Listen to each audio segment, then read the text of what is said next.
Vamos a comenzar entonces la reflexión del día de hoy. Así se llama, así se titula, Pequeñas Decisiones. Así nada más, pequeñas decisiones. Todos los días tomamos decisiones, empezando por la decisión de levantarte de la cama, de ponerte a pensar si tienes tu cama o no. Hay quienes nunca la tienen. Pequeñas decisiones. Vamos a ver. La carta a los Corintios, la primera carta a los Corintios, el capítulo 10, versos del 10 al 11, nos dice así, hablando del juicio de destrucción que Dios trajo sobre sus propios hijos, que fueron rebeldes a Él. Dice, hablando de ese juicio, dice, y estas cosas se les acontecieron como ejemplo, y están escritas para amonestarnos a nosotros. ¿Para quiénes, hermanos? Para nosotros, a quienes han alcanzado los fines de los siglos. En el mundo dice, nadie experimenta en cabeza ajena, pero nosotros no somos del mundo. El Señor nos dice que somos sus hijos, y lo que está escrito es precisamente para amonestarnos a nosotros. Es un ejemplo para no perecer, para no ser destruidos. Y es que las pequeñas decisiones que tomamos no vemos cómo a largo plazo determinan toda nuestra vida. Les decía, a quienes nunca tienden su cama a levantarse. Es una decisión tan pequeña, pero tan importante. Porque quienes tengan el hábito de tender su cama todos los días verán que poco a poco van a ir tomando pequeñas decisiones que van a ir mejorando cada vez más su vida. Parece una cosa sin importancia, pero nada más el tender tu cama dice mucho de cómo está tu vida. Aunque tú pienses que esté bien.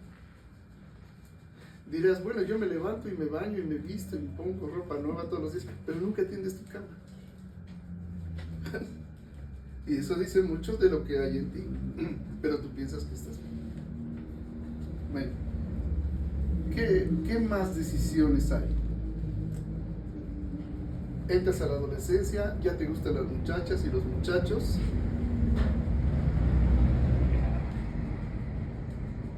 Ya te dicen, ¿le gustas a fulano o le gustas a fulana? Y tu corazoncito empieza a latir fuertemente. Y dices, si esto no fuera bueno, no lo sentiría. Y en tus decisiones empiezas a imaginarte cosas, a sentir el enamoramiento. Y eso es bonito. Es más, es bueno, pero ¿será el tiempo para ello? Muchos toman la decisión de hacerse novios. Pero en esa decisión que en principio fue inocente, fue buena, fue correcta, porque Dios lo puso en el corazón, la realidad es que nuestra formación física, nuestra formación mental y nuestra formación espiritual no van sincronizadas, sino que van desfasadas completamente. Algunos solamente crecen físicamente y jamás usan ni su cerebro y menos su espíritu. Algunos otros usan más su mente que dejarse llevar por lo que siente su cuerpo y son más astutos, más inteligentes y manejan mejor su vida, pero jamás cultivan al espíritu. Y algunos otros, siendo hijos de Dios, teniendo más ventaja que los otros dos, empiezan a cultivar su espíritu y son miembros de una iglesia, reciben una buena palabra, buenos consejos de sus padres, una correcta convivencia y compañerismo y fraternidad con los hermanos, pero sintiéndose más astutos y más preparados, también toman sus decisiones y dicen, ahora sí voy a tener novia, voy a andar de novio, voy a andar de novia, aunque no sepa mi mamá, aunque no sepa la congregación, que nadie sepa, porque no me lo van a aprobar, porque no es tiempo todavía. Y en esas decisiones pequeñas que vas tomando, que obviamente las tomas para tu bien, porque tú te sientes bien con ellas, te dan alegría,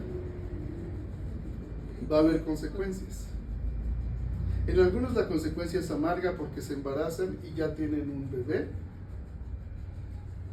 Y bueno, pues hay consecuencias. En algunos otros embarazan a la muchacha, dicen, ¿y ahora qué hago? Porque no tienen ni trabajo, ni saben qué hacer, no están formados, pero pasaron de una concepción buena, inocente y que Dios nos ha dado, a consecuencias que ellos no esperaban recibir, pensando que tomaron buenas decisiones. Ahora vamos más adelante, cuando hay jóvenes que verdaderamente han cultivado su espíritu, pero han convivido tanto en una sociedad tan permisiva que pensando que estableciendo una relación con una persona que verdaderamente es hijo de Dios o es hija de Dios, empiezan a tomar pequeñas decisiones al salir juntos. Y bueno, finalmente tienen intimidad. Aún antes de tener un pacto con Dios. Y tratan de remediarlo pensando, bueno, pues vamos a casarnos. Pero luego ya casados se dan cuenta de que no era tan así como lo pensaban. No era exactamente lo que ellos habían pensado, aunque su intención fue buena. ¿Qué más hay? Así podríamos seguir hablando de muchas cosas. Me voy a ir por otro lado, por un proyecto de vida. Tú eres hijo de Dios y piensas, híjole, pues está muy dura la cosa, ¿qué voy a hacer? Tal vez no tengo la economía suficiente para ir a la mejor institución educativa. Tomo esta opción para aprender, estudiar y tratar de forjarme un camino. Y es una decisión que tú piensas, es sopesada, es buena, es importante para ti. Pero la tomaste tú, fíjate, nota lo que te digo, la tomaste tú. La tomaste incluso con el consejo de tus padres. Pero no le preguntaste a Dios. No le preguntaste. Y hay consecuencias. Y tal vez no era lo que esperabas al final de esa preparación. Pero nota que tu intención ha sido buena y aún pediste consejo. Has tratado de ser un buen hijo, una buena hija, y sin embargo las cosas no resultan como querías para una decisión. O pongamos, tal vez algunos pocos siempre fueron buenos hijos, buenas hijas, se educaron, buscaron a Dios, le encontraron, nacieron de lo alto, recibieron el don del Espíritu Santo, tomaron buenas decisiones. Pero al tomar decisiones que definen la vida, pensando en tomar la mejor decisión, empezaron a pensar, bueno, no soy del mundo, pero estoy en el mundo. Y si estoy en el mundo, tengo que convivir con todos. Pero no seré como ellos. Sin embargo, al mezclarte con una cultura que rechaza a Dios y al irte involucrando socialmente y aún laboralmente en lo que Dios no aprueba, tú siempre tuviste la mentalidad de, no, yo estoy en el mundo, pero no soy del mundo y voy a ser hijo de Dios. Y sin que te des cuenta, al final tampoco resultan las cosas como pensabas, a pesar de tu intención. Ahora, quiero que pienses en esto. Entonces, ¿por qué? Entonces, ¿cómo le voy a hacer? Bueno, esa es la historia que voy a desarrollar el día de hoy.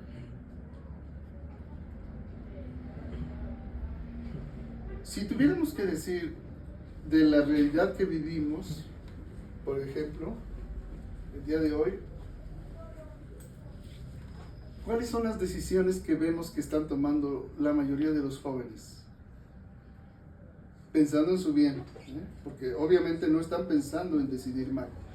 Piensen ustedes en un cristiano que se esfuerza por vivir en Dios, ni siquiera los que no se esfuerzan, no, en alguien que se esfuerza de verdad. Bueno, son cristianos que se casan, pero no quieren tener hijos. Ya no quieren tener hijos. ¿Por qué? Porque la situación está tan difícil económicamente que pues no piensan. Prefieren tener un perro o un coche. Y son cristianos. Son cristianos. Pensemos un buen cristiano que busca una buena novia.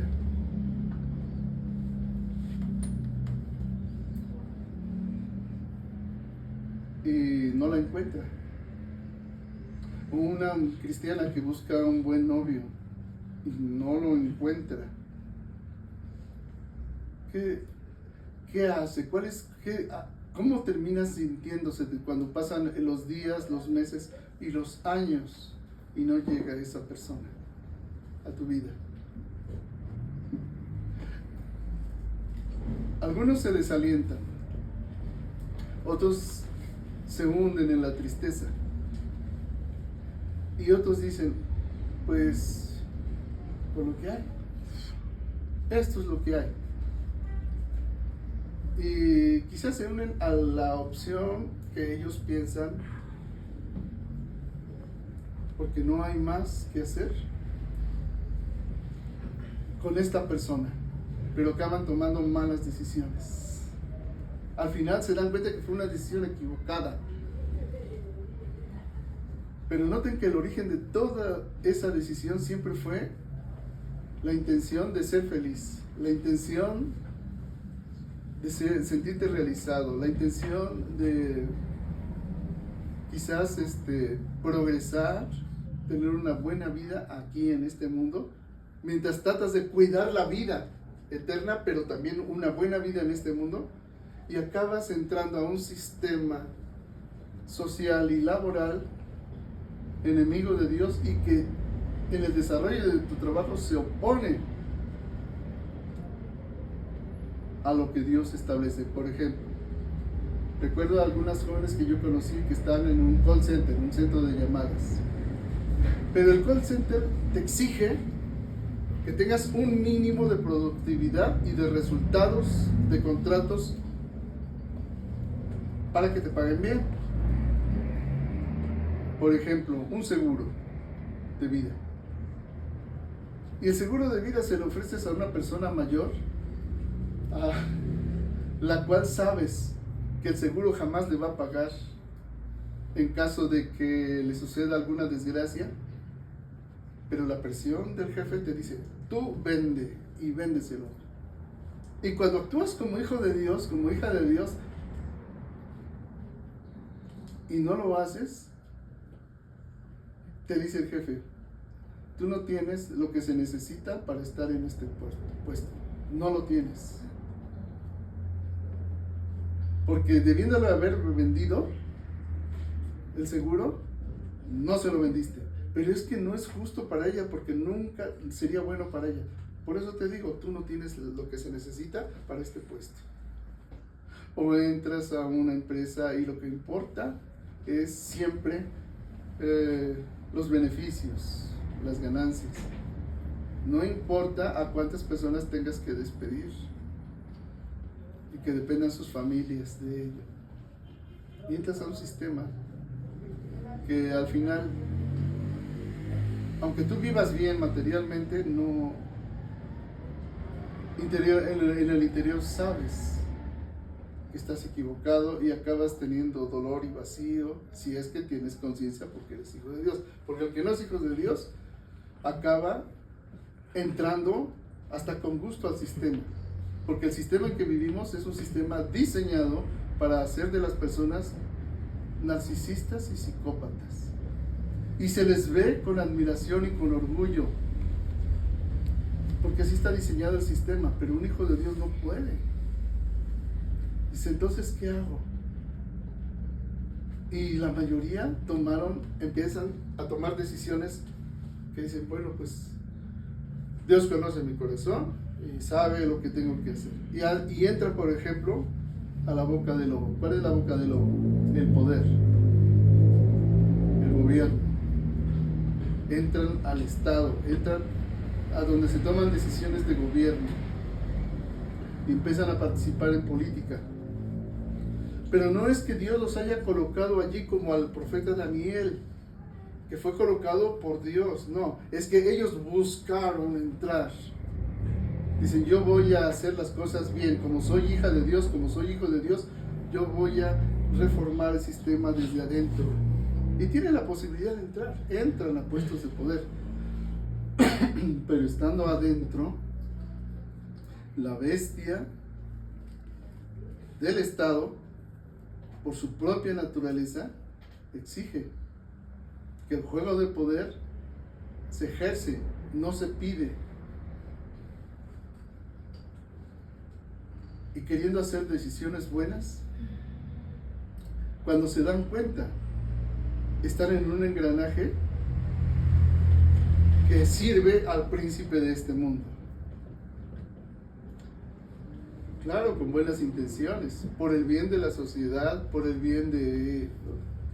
Y a lo que voy es a esto. Entonces, nosotros como hijos de Dios, las mujeres como hijas de Dios, a través de decisiones, muchas veces que son pequeñas, no alcanzamos a ver las consecuencias que esto nos trae.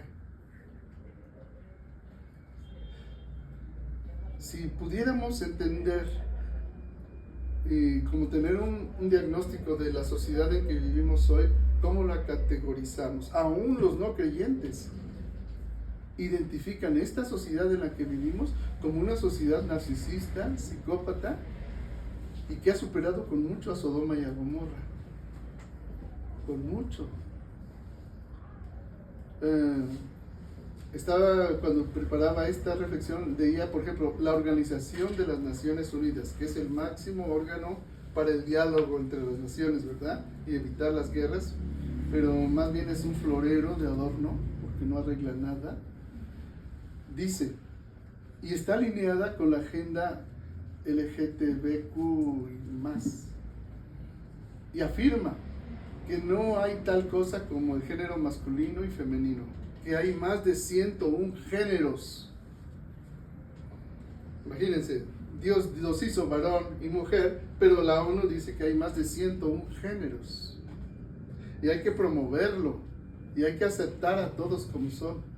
Lo digo por la reflexión. Sodoma y Gomorra se quedan pequeños al lado de lo que hoy es el mundo, ¿sí o no? Se quedan pequeños. Existen cacerías humanas y safaris de cacerías humanas. Por ejemplo, en la guerra Bosnia-Herzegovina, las personas con alto poder adquisitivo pagaban para tener un rifle de alto poder y asesinar por puro placer.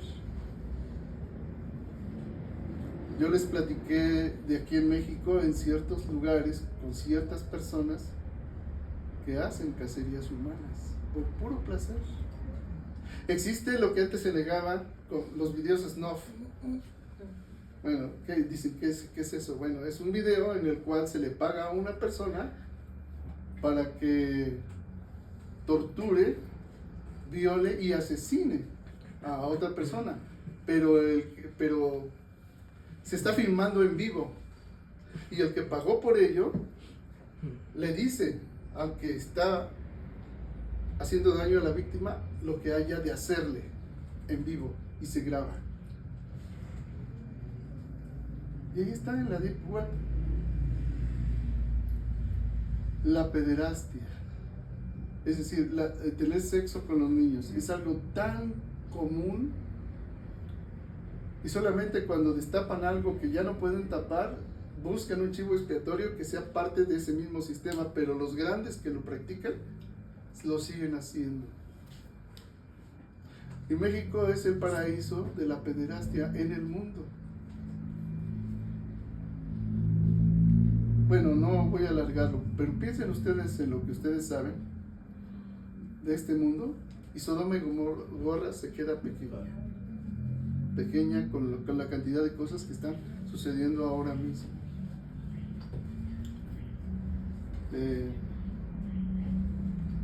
Y además, ahora como iglesia, ¿qué sabemos que viene? Sabemos que el Señor está cerca. Sabemos que está cerca. Y el Señor dijo algo respecto de su venida, comparándolo con,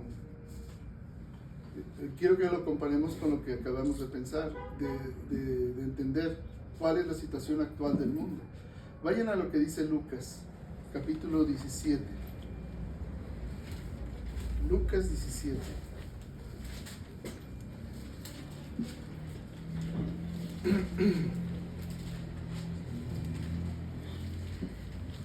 Versos 28 al 29.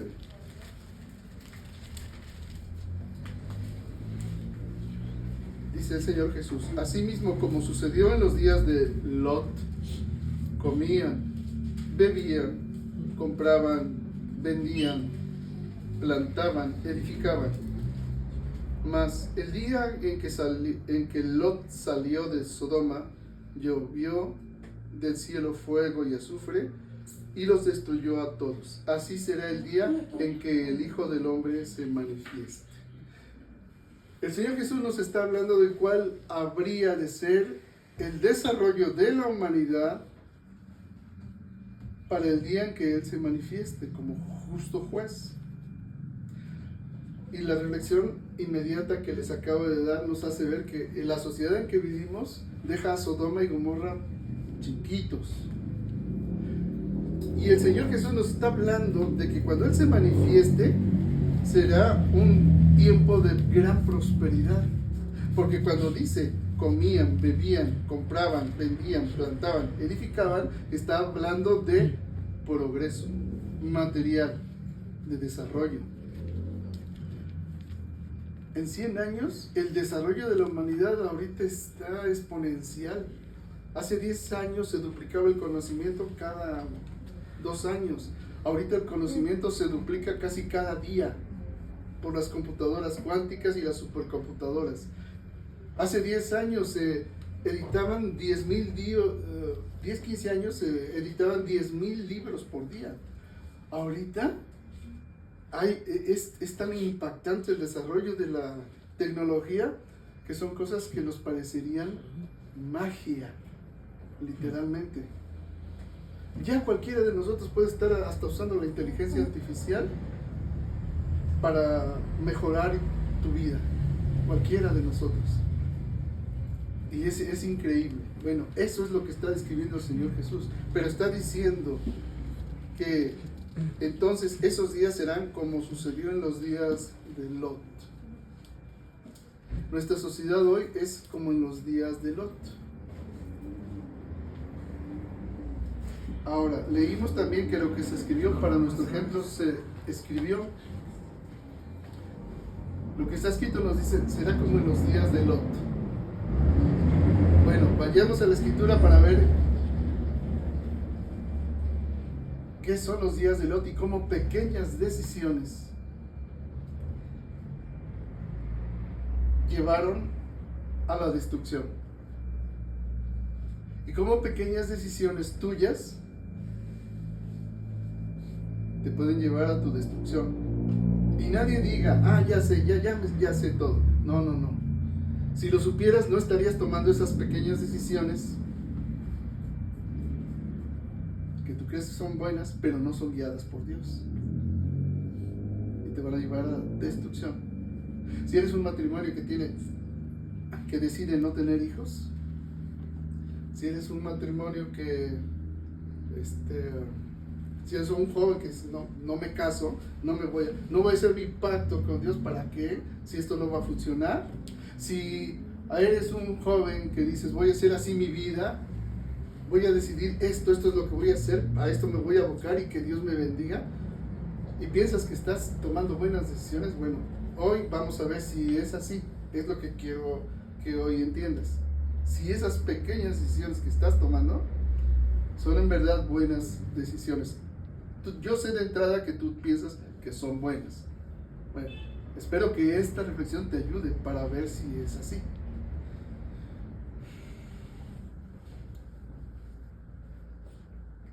Empecemos por el lenguaje, porque el lenguaje es el medio por el cual nosotros absorbemos gran parte de nuestra cultura. La cultura nos modela. La familia en que vives tiene una cultura.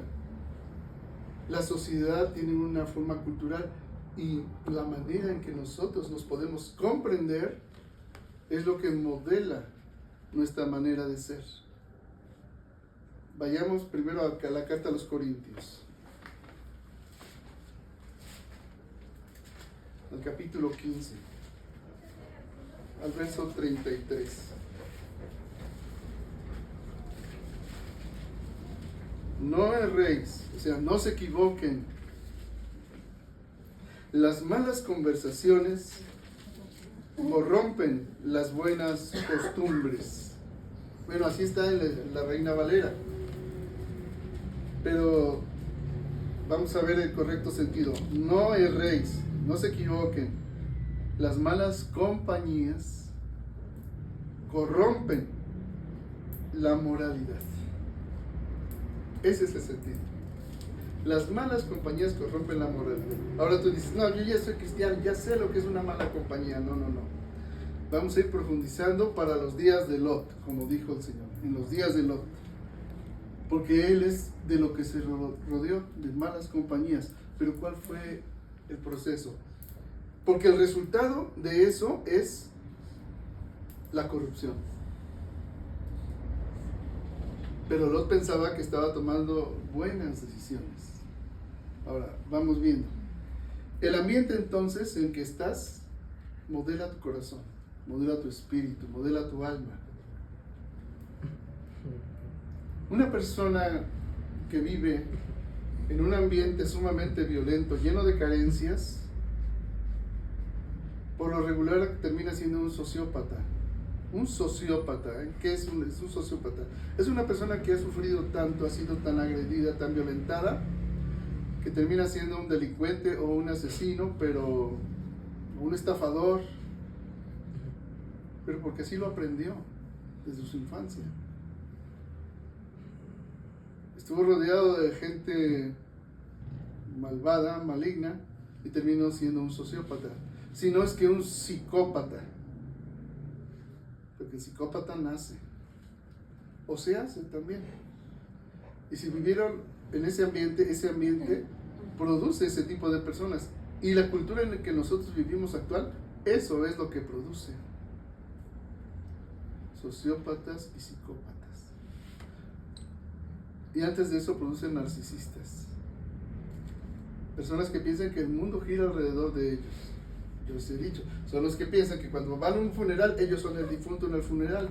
Van a un bautismo, ellos son el niño en el bautismo. Los invitan a una boda y ellos son el novio o la novia en la boda. Ese es un narcisista. Son vampiros. Porque chupan a lo que no tienen de los otros pensando que adquieran lo que ellos no tienen, tomándolo de los otros. Aunque los dejen a los otros secos, sin energía y destruidos. Lot es lo que hizo. Y aquí nos dice la palabra de Dios, no hierren, no se equivoquen. Las malas compañías corrompen la moralidad.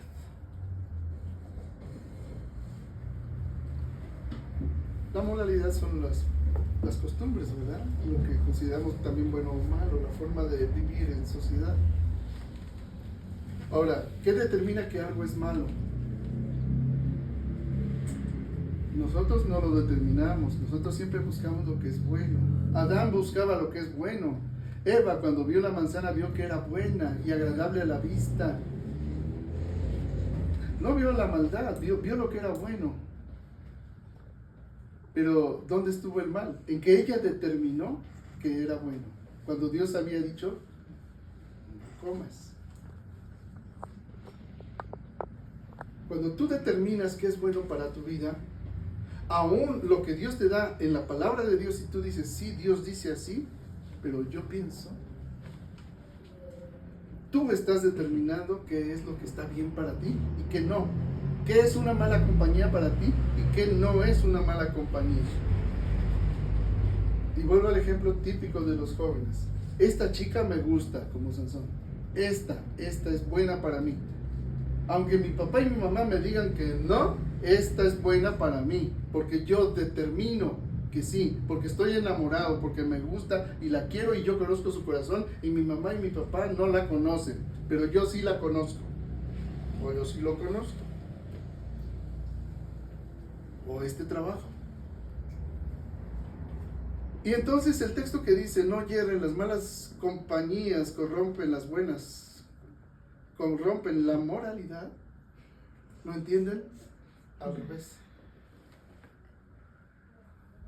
Van a ver qué dice así. El ambiente entonces modela el corazón. ¿Qué veían y escuchaban las hijas de Lot? Porque estoy hablando de Lot, pero Lot no era solo, tenía una esposa y tenía hijas. ¿Y qué hacen los hijos? Lo que ven hacer a los padres. Entonces, aquí si hablamos de padres cristianos que tienen a sus hijos, ¿qué hacen los hijos? Bueno, en cierta medida hacen lo que hacen los padres, lo bueno. Lo malo que hacen los padres, no, eso no lo hago, porque además ya soy hijo de Dios, ya soy hija de Dios. Pero no es tan así, no es tan así. Las hijas de Lot, ¿qué veían en su papá? Aunque ahorita vamos a ver las decisiones que su padre tomaba. Lot se acercó a una cultura corrompida, pero lo hizo poco a poco, despacito, sin darse cuenta.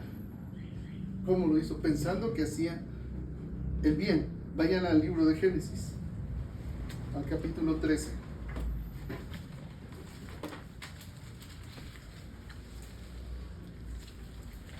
Génesis 13, verso 10. Fíjense cómo nos lo dice la escritura.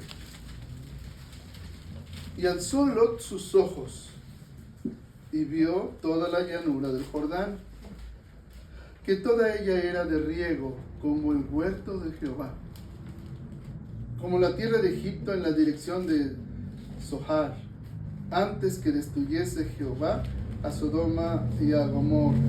Tradúcelo al lenguaje actual. Pon tu nombre. Y viste estas posibilidades para tu vida, que todo era tierra de riego, es la mejor tierra, ¿verdad? Esta es la mejor escuela, este es el mejor trabajo, esta es la mejor ciudad, esta es la mejor colonia, esta es la mejor casa. Toda ella era de riego, como el huerto de Jehová, como el paraíso, como el huerto del Edén. Así tomamos nuestras decisiones, viendo lo que es mejor, lo más excelente para ti dentro de tus posibilidades. Y así lo vio Job, pero Job vio algo objetivamente real, que era como el huerto del Edén. Dice, en la dirección de Zohar, del brillo. Zohar es el brillo, lo que brilla, lo que es radiante. Antes que destruyese Jehová a Sodoma y a Gomorra. Noten que esto es antes de la destrucción. Dice, entonces Lot escogió para sí toda la llanura del Jordán. Escogió lo bueno. ¿Sí o no? Objetivamente bueno. Sí. Y se fue Lot hacia el oriente y se apartaron el uno del otro. ¿De quién se apartó Lot? De Abraham. Ahora miren. Dice el verso 6 de ese capítulo. Y la tierra no era suficiente para que habitasen juntos Abraham y Lot. pues sus posesiones eran muchas y no podían morar en un mismo lugar. Los dos tenían el mismo origen, los dos eran muy ricos. Y hubo contienda entre los pastores del ganado de Abraham y los pastores del ganado de Lot. Y el cananeo y el fereceo habitaban entonces en la tierra. ¿Quién es actualmente el cananeo y el fereceo? Cualquiera que es del mundo, enemigo de Dios, cualquiera. Entonces Abraham dijo a Lot, son dos hermanos y dos hombres justos, ¿sí? No haya ahora altercado entre nosotros dos, entre mis pastores y los tuyos, porque somos hermanos. ¿No está toda la tierra delante de ti? Yo te ruego que te apartes de mí. Si fueres a la mano izquierda, yo iré a la derecha, y si tú a la derecha, yo iré a la izquierda. Y alzó Lot los ojos y vio toda la llanura del Jordán, que toda era de riego como del huerto de Jehová, como la tierra de Egipto en la dirección de Zohar, antes que destruyese Jehová a Sodoma y a Gomorra. Entonces, ahora vayan al profeta, bueno, todavía no. Lo que vio Lot y lo que vio Abraham fue lo mismo. Gran prosperidad, riqueza, abundancia, bendición, era como el huerto de Dios, ¿verdad? Pero aquí dice un detalle, antes que destruyese Jehová a Sodoma y a Gomorra. Ahora, ¿por qué destruyó Dios a Sodoma y a Gomorra? Vayan al profeta Ezequiel, rápidamente, Ezequiel 16.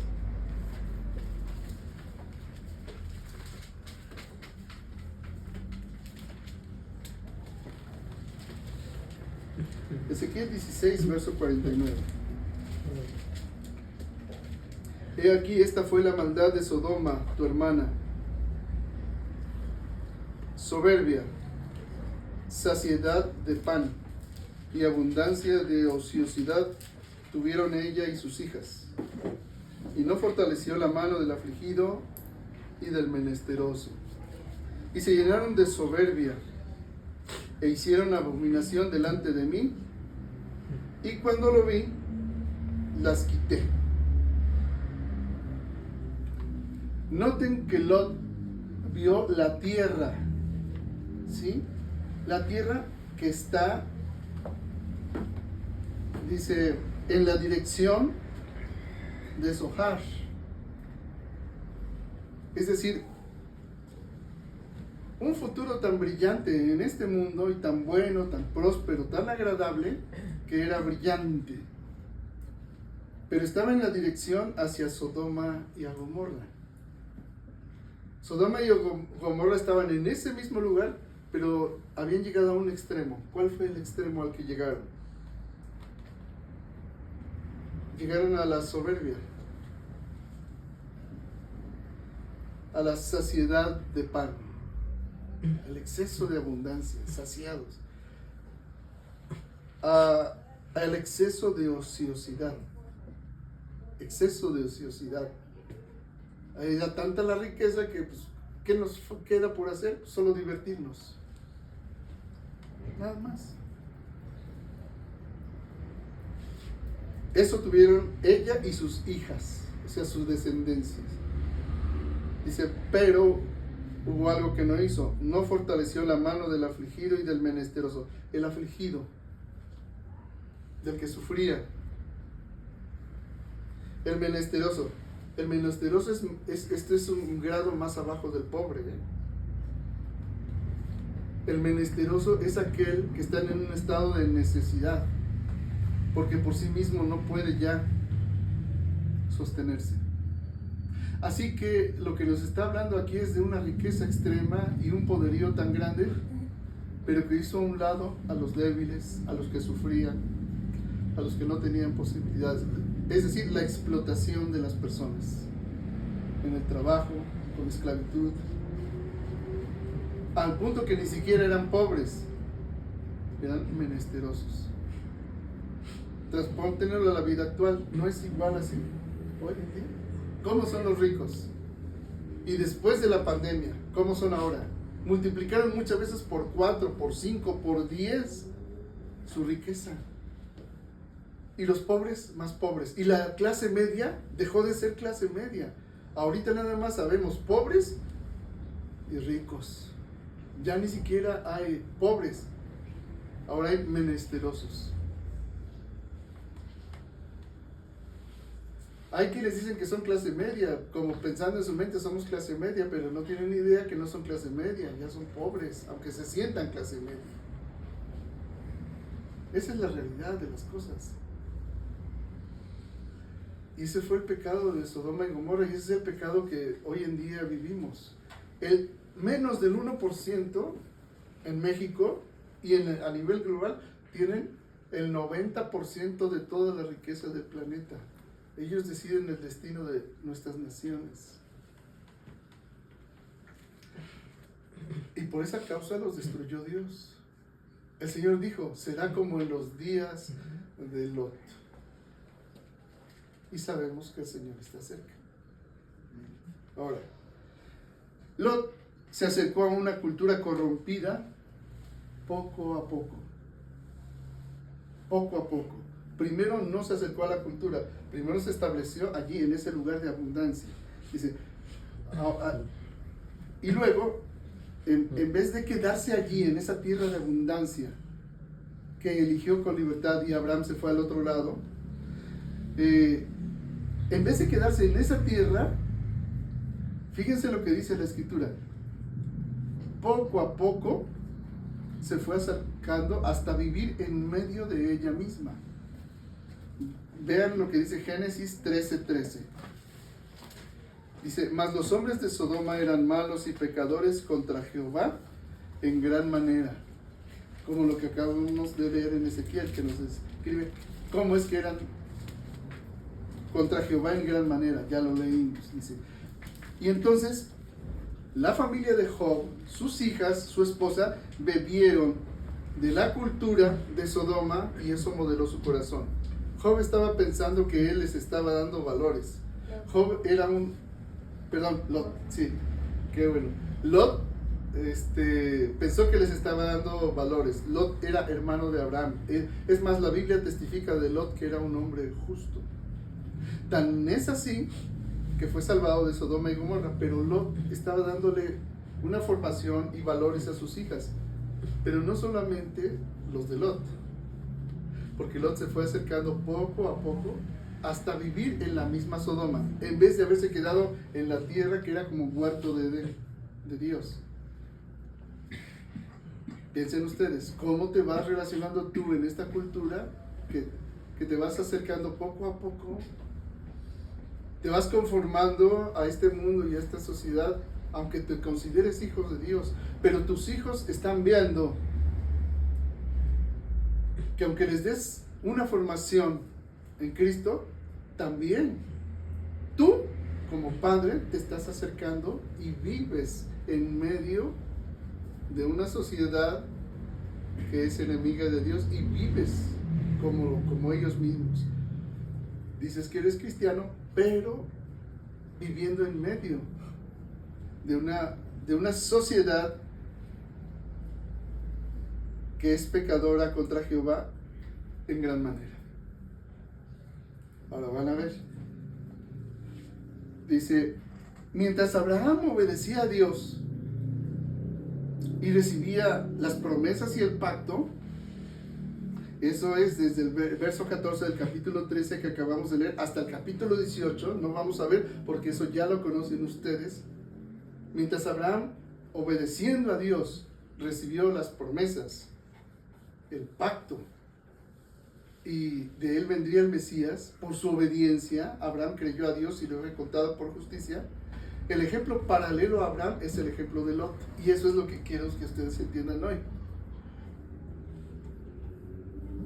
Ya conocemos todos a Abraham. Bueno, nos brincamos del capítulo 13, verso 14, hasta el capítulo 18, 6 capítulos que nos hablan del plan de salvación de Dios por un hombre que sí obedeció